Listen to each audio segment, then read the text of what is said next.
amigos, welcome to second video of Algarve trip. Last വീഡിയോയിൽ നമ്മൾ പോർട്ടോയിൽ നിന്ന് അൽഗാർവിലേക്കുള്ള ട്രിപ്പും ഒരു പോർച്ചുഗീസ് റെസ്റ്റോറൻറ്റിൽ നിന്ന് ലഞ്ച് കഴിച്ചതും പിന്നെ അൽഗാർവ് ഓട്ടോഡ്രോമിൽ കാർ റേസിംഗ് കണ്ടതിൻ്റെയൊക്കെ വിശേഷങ്ങൾ കേട്ടു. ഇപ്പോൾ നമ്മൾ ലാഗോസ് എന്ന ഒരു ബീച്ച് ടൗണിൻ്റെ അറ്റത്താണ് എത്തിയിരിക്കുന്നത്. അപ്പോൾ അവിടെ നിന്നുള്ള വിശേഷങ്ങൾ കേൾക്കാം. ഓട്ടോഡ്രോം അൽഗാർവ് ഇൻ്റർനാഷണൽ റേസ് ട്രാക്കിൽ സംഭവബഹുലമായ കാഴ്ചകൾ കണ്ടിട്ട് ഇപ്പോൾ ഞങ്ങൾ അടുത്ത ഡെസ്റ്റിനേഷനിൽ എത്തിയിട്ടുണ്ട്. ഞങ്ങൾ കഴിഞ്ഞ റേസ് നടന്ന സ്ഥലത്ത് നിന്ന് നിങ്ങൾക്ക് കുറേ കാര്യങ്ങൾ കാണിച്ചു തരുന്നുണ്ടായിരുന്നു. പക്ഷെ ഞങ്ങൾ ഒത്തിരി എൻജോയ് ചെയ്യുമായിരുന്നു അവിടെ ഇരുന്ന്.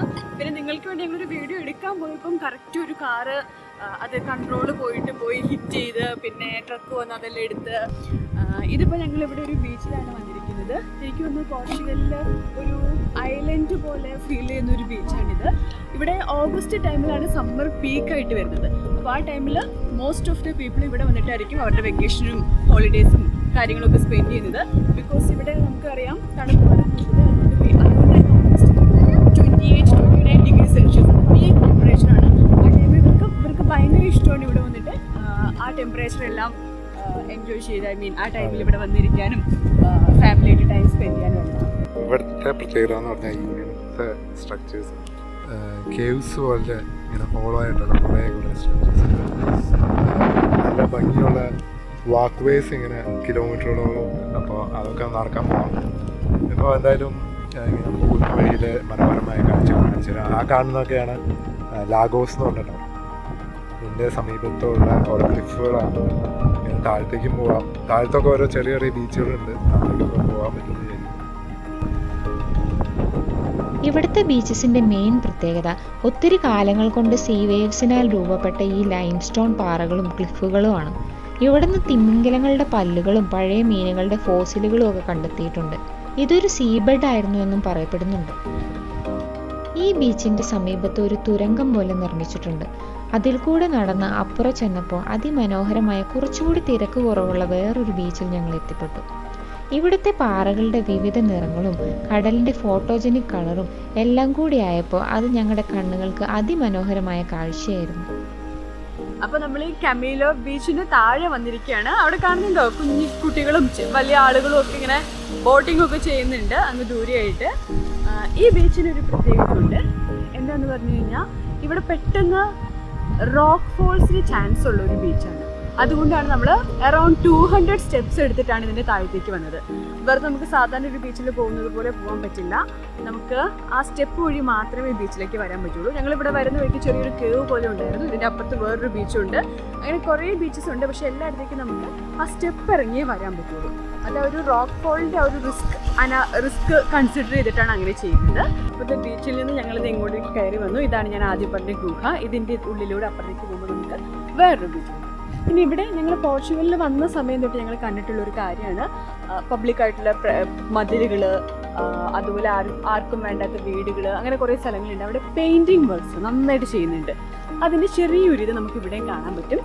ഇവിടെ നിന്നതാ ആ മണ്ണെടുത്തിട്ട് അത് ജസ്റ്റ് ഒന്ന് വാട്ടറിൽ ആഡ് ചെയ്തിട്ട് കുറേ ക്രിയേറ്റിവിറ്റി ഇവിടെ ഇങ്ങനെ ചെയ്തു വെച്ചിട്ടുണ്ട്. കുട്ടികളാവാം, വലിയവരാകാം, പക്ഷെ എന്തോ നല്ല ഭംഗിയുണ്ട്. ഇതെനിക്ക് ശരിക്കും ഞങ്ങൾക്ക് നിങ്ങളെ ഈ വീഡിയോയിൽ കാണിക്കാൻ പറ്റുന്നില്ല. പക്ഷെ ഇത് ശരിക്കും കാണുമ്പം നല്ല ഭംഗിയുണ്ട് ഇത് കാണാനായിട്ട്. അപ്പോൾ ഗൈസ്, ഇതാണ് പ്രായ ഡോ കമില ബീച്ച്. നല്ല രസമുള്ള ബീച്ചായിരുന്നു. ഞാൻ കണ്ടതിൽ വെച്ച് വളരെ യുണീക്കായിട്ടുള്ള ഒരു ബീച്ചായിട്ടാണ് എനിക്ക് തോന്നുന്നത്.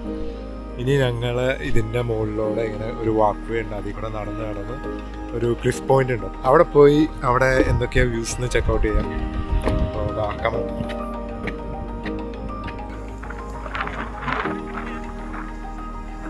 അപ്പോൾ ഈ കാണുന്ന നമ്മളിത് ആ ബീച്ചിലായിരുന്നു നമ്മൾ ടൈം സ്പെൻഡ് ചെയ്ത്. അവിടെ നമ്മൾ നടന്ന് നമ്മുടെ പോണ്ടോ ദെ പിതാദെ എന്ന ഇതിലേക്ക് എത്തിയേക്കുമായിരുന്നു.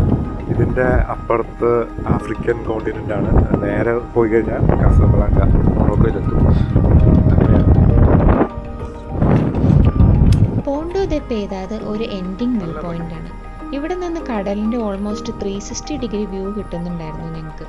നേരത്തെ പറഞ്ഞ പോലെ തന്നെ ഈ കടലിൻ്റെ അപ്പുറം ആഫ്രിക്കൻ കോണ്ടിനെൻ്റ് ആണ്. അതുകൊണ്ട് തന്നെ പോർച്ചുഗലിൻ്റെ ബാക്കി സ്ഥലങ്ങളെ അപേക്ഷിച്ച് അൽഗാർവിൽ ചൂട് കൂടുതലാണ്.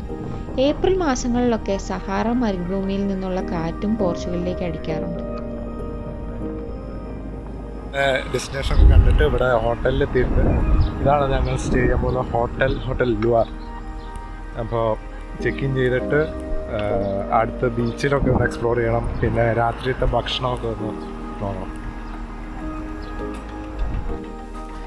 ഹലോ ഗൈസ്, അപ്പോൾ ഇതാണ് നമ്മുടെ ഹോട്ടൽ റൂം.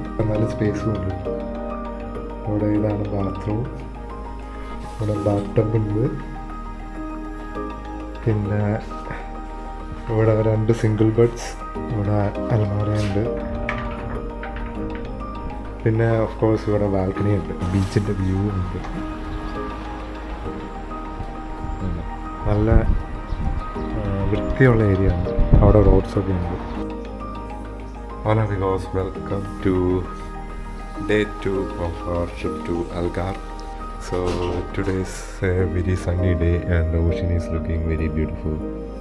നല്ല രസമുണ്ട് കാണാൻ.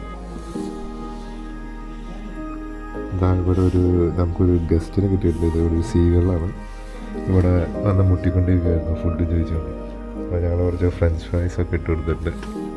ഇനിയിപ്പോൾ എന്തായാലും ഞങ്ങളൊരു ബ്രേക്ക്ഫാസ്റ്റ് കഴിക്കാൻ പോവാണ്. ഹോട്ടൽ പ്രൈസിൽ ഇൻക്ലൂഡഡ് ആണ് ബ്രേക്ക്ഫാസ്റ്റ്. അപ്പോൾ ഫുഡ് കഴിക്കണം. അപ്പോൾ ഇതാണ് ഞങ്ങളുടെ ബ്രേക്ക്ഫാസ്റ്റ്. ഇവിടെ അത്യാവശ്യം ഡീസൻ്റായ കോണ്ടിനെൻ്റൽ ബ്രേക്ക്ഫാസ്റ്റ് എന്നല്ലേ പറയുന്നത്.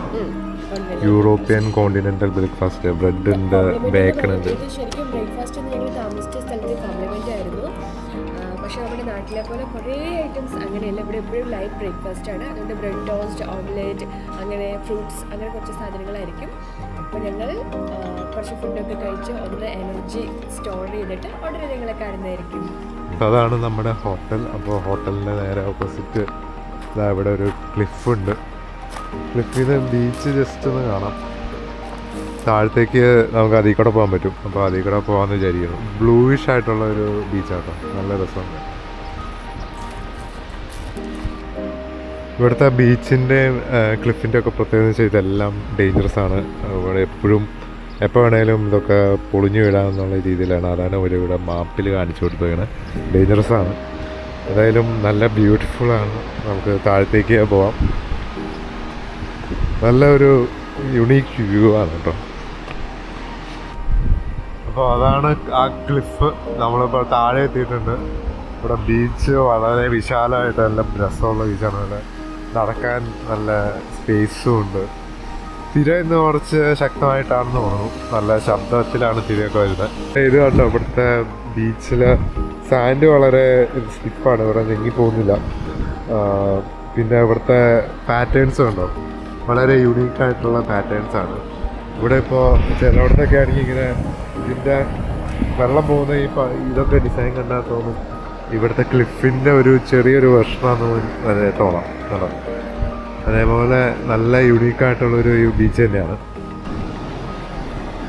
ഇവിടെ ഒരു സ്ട്രക്ചറിലാണെങ്കിൽ ഒരു ചെറിയൊരു ഗുഹയുണ്ട്. കയറാൻ പറ്റുമോ നോക്കിയാലോ. വാ, നമുക്ക് ഗുഹയുടെ ഉള്ളിൽ കയറി നോക്കാം.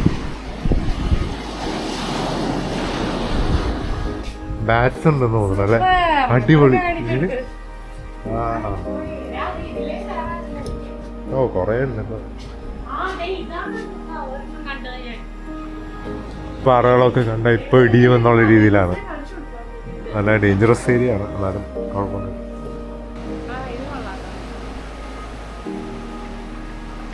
ഇവിടുത്തെ ബീച്ചിൻ്റെ പ്രത്യേകത ഈ പല ഷേപ്പിൽ രൂപപ്പെട്ട കേവ്സ് ആയിരുന്നു. പാറകൾക്ക് വാതിലുകളും ജനലുകളും ഉള്ളതുപോലെ ആയിരുന്നു ചില കേവ്സ് രൂപപ്പെട്ടിരുന്നത്. ചിലതാവട്ടെ ഒരു കവാടം പോലെ ട്രയാങ്കിൾ ഷേപ്പിൽ. അങ്ങനെ ഓരോ പാറകൾക്കും ഓരോരോ സവിശേഷതകളായിരുന്നു. പ്രകൃതി ഒരു അത്ഭുതമായി തോന്നും ഇതെല്ലാം കാണുമ്പോൾ. ഫോട്ടോഗ്രാഫിക്ക് എന്തുകൊണ്ട് അടിപൊളിയാണ് ഇവിടെ. ബീച്ചിൻ്റെ പല ഭാഗത്തായി ഓരോരോ കവാടങ്ങൾ കാണാമായിരുന്നു. ഓരോ കവാടങ്ങൾ കടന്നു കഴിയുമ്പോഴും ഓരോ പുതിയ ബീച്ചിലേക്കാണ് നമ്മൾ എത്തിച്ചെല്ലുക. അതൊരു പ്രത്യേക ഫീല് തന്നെയായിരുന്നു. ഇനി എന്തു പുതിയ കാഴ്ചയാണ് ഞങ്ങൾക്ക് വേണ്ടി കാത്തിരിക്കുന്നത് എന്ന ആകാംക്ഷയായിരുന്നു ഞങ്ങളിൽ.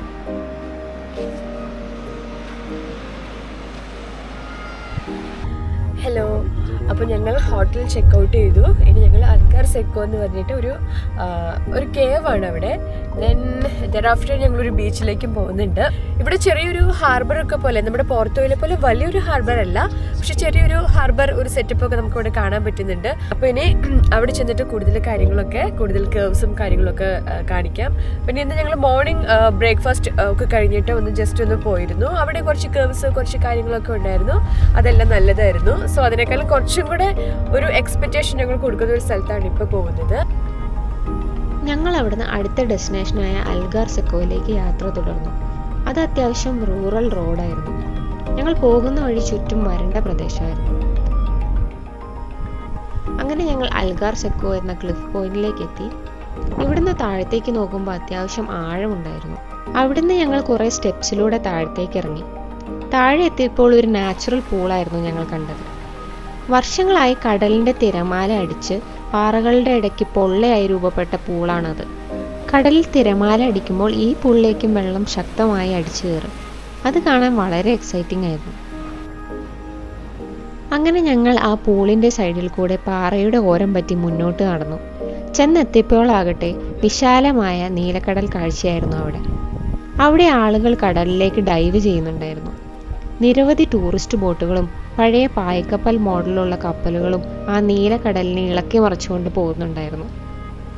അവിടുത്തെ പാറകളുടെ രൂപകൽപ്പനയും ആ കടലിൻ്റെ ഭംഗിയും ക്ലിഫുകളും കാഴ്ചയും എല്ലാം പറഞ്ഞറിയിക്കാൻ പറ്റാത്ത അത്ര ഭംഗിയായിരുന്നു.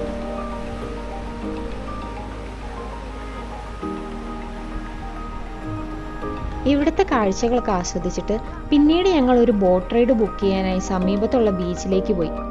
ഞങ്ങൾ 1 മണിക്കൂറിൻ്റെ ബോട്ട് റൈഡ് ബുക്ക് ചെയ്തു. ഞങ്ങളിപ്പോൾ ഒരു ബോട്ട് ടൂറിന് പോവാണ്.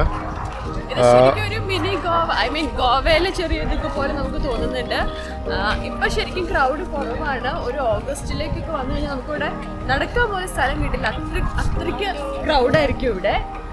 നിങ്ങൾക്കിപ്പോൾ അവിടെ നോക്കിക്കഴിഞ്ഞാൽ കാണാൻ പറ്റും കുറച്ച് പേരൊക്കെ വിറ്റമിൻ ഡി ഒക്കെ കിട്ടാൻ വേണ്ടിയിട്ടൊക്കെ കിടക്കുകയൊക്കെ ചെയ്യുന്നത്. ഞങ്ങൾ നല്ല ബോട്ടിൽ കയറിയിട്ട് കാണാം.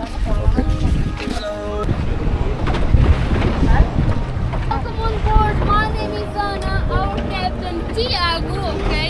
And we are going to show you a little bit of our caves until Marinha Beach, that's right? Okay. Let's go. Life jacket ഒക്കെ ഇട്ട് ഞങ്ങൾ അങ്ങനെ ബോട്ടിൽ യാത്ര ചെയ്തു. ബോട്ട് അത്യാവശ്യം സ്പീഡിലാണ് പോയത്.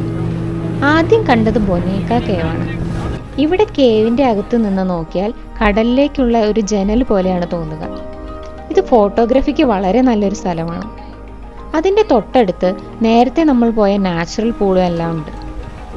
ഇവിടെ ആളുകൾ ഡൈവ് ചെയ്യുന്നുണ്ടായിരുന്നു.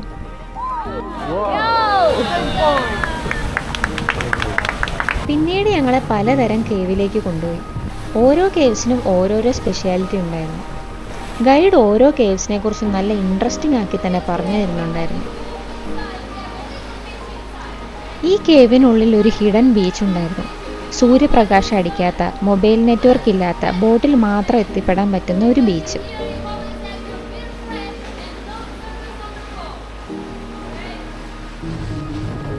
ഒരു കേവിൽ കയറിയപ്പോൾ ഞങ്ങൾക്കൊരു വല്ലാത്ത മണം ഫീൽ ചെയ്തു.